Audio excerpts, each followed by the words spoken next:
Oh, got a bit of a bittersweet story here now. I've got it from the BBC. I will link it below. I'll just give you some of my opinions on it. I'm not going to read through it. I've just got a few bullet points I'd like to go over. The point basically it's to do with a review that's been going on in regards to Pakistani Bangladeshi rape gangs in the Greater Manchester area and how young girls were failed for a long period of time. So there is finally after decades something happening with this. So basically the report states that the girls are left at the mercy of paedophile grooming gangs for years because of failures by senior police and the council bosses. The report said. Now, it's not just the fact that it's been failures by senior police or council bosses, in my opinion, and I think there's a lot of evidence to suggest that this was intentionally done to cover up, so because they didn't want racial tensions flaring up. Now, this report covers a period from 2004 to 2013, and I can distinctly remember in the early 2000s there being quite a few race riots in the Oldham and Greater Manchester area, and I've got a feeling that a lot of that will have been on the minds when this first started, although some of it may even, this feeling may predate even that. We have had confirmed reports that the police have officially stated, if memory serves, that they didn't want to be labelled racist when reporting on some of these cases. So we do have a serious problem here of politically correct ideology basically interfering with the rule of law and preferential treatment being given to certain communities, as we've been seeing lately with protests, as people like to call it now, two-tiered policing. The report, like I say, covers from 2004 to 2013, and it goes over basically the indifference towards the victims and the fact that these were Asian men. GMP, which is Greater Manchester Police, have said that they're sorry, and the mayor for the Greater Manchester area, Andy Burnham, who's been mayor since I think it was 2017, says that the girls have been failed, which is 100% correct. Failed is, I think, a woefully inadequate term, but I suppose when you're in politics or working in the law, you've got to be careful on what you say. Whistleblowers were also praised. In particular, one Miss Rowbotham and one Miss Oliver. Miss Rowbotham, I believe, is an ex-social worker, and Miss Oliver was a police investigator, and she raised a lot of concerns within the police how these girls were being failed, and she eventually got, I believe, hounded out of the police, which is absolutely disgusting because she was doing the right thing. Now, Andy Burnham did commission a review. This was in 2017. Multiple reviews, I believe, actually. I don't know if this was connected to that, but I distinctly remember last year there being a review, a public review in Oldham Council, and it fell into absolute chaos. The public just went absolutely berserk. The councillors tried covering up the fact that these crimes were going on.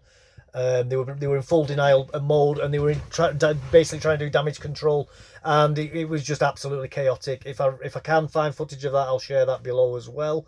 I don't know how much Andy Burnham will have had with the I believe that was Oldham Council, so I don't know if Andy Burnham would have had any influence over that or not. Although I do think Andy Burnham's general response to this has been lackluster at best. I think he could have done a lot more since 2017. There was a rape victim in the report called Amber. She's given evidence throughout of what's happened to her. She gave a substantial amount of evidence. The overwhelming majority of that the police never recorded, according to her. I do believe that is credible because we've heard that in multiple cases in the past where the police have fobbed off victims, even going so far as to actually threaten to and even arresting victims and their families. Victims have also in the past been called...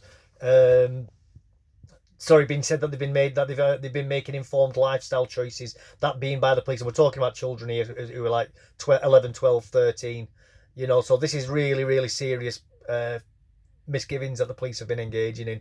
I would like to see police being arrested and council workers. I do believe that we do need to start seeing arrests happening for these cover-ups that have happened, and people stripped of the pensions as well. It's absolute...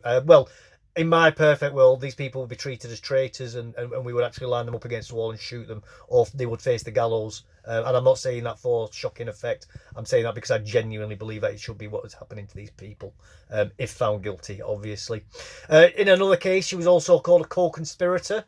They made allegations in other cases that she was helping to procure other young girls, being encouraged into this.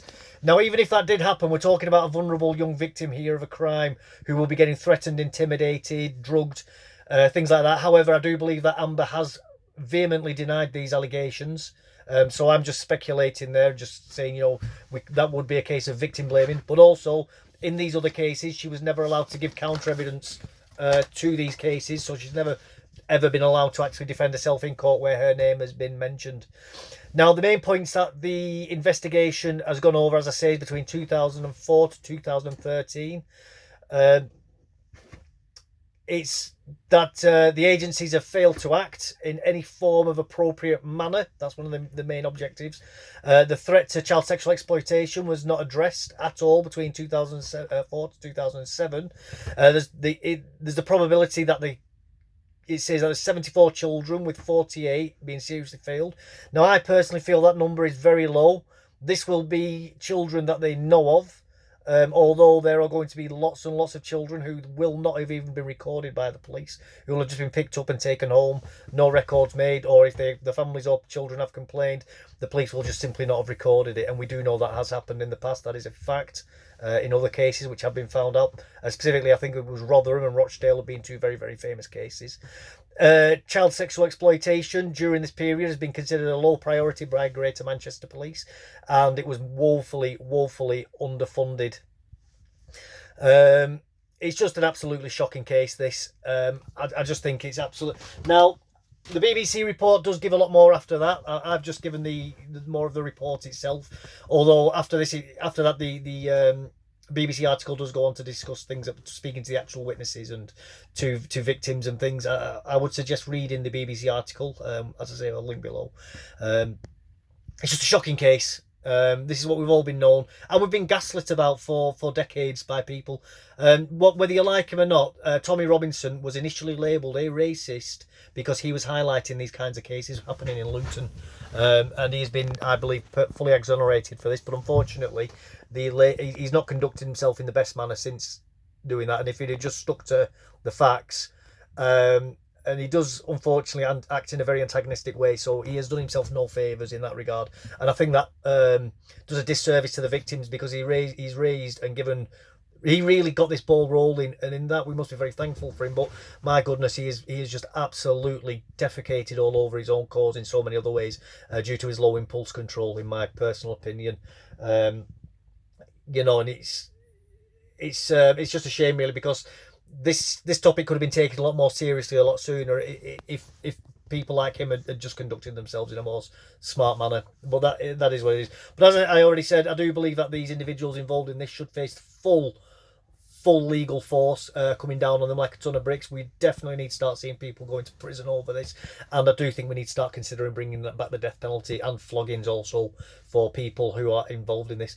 I'd also like to discuss very quickly about the absolute utter failure of our deportation system, because the overwhelming majority of these men who are involved in these cases do hold dual citizenship at the very least, and they should. And when they are told that they're getting deported, when they're released from prison, they do not get deported.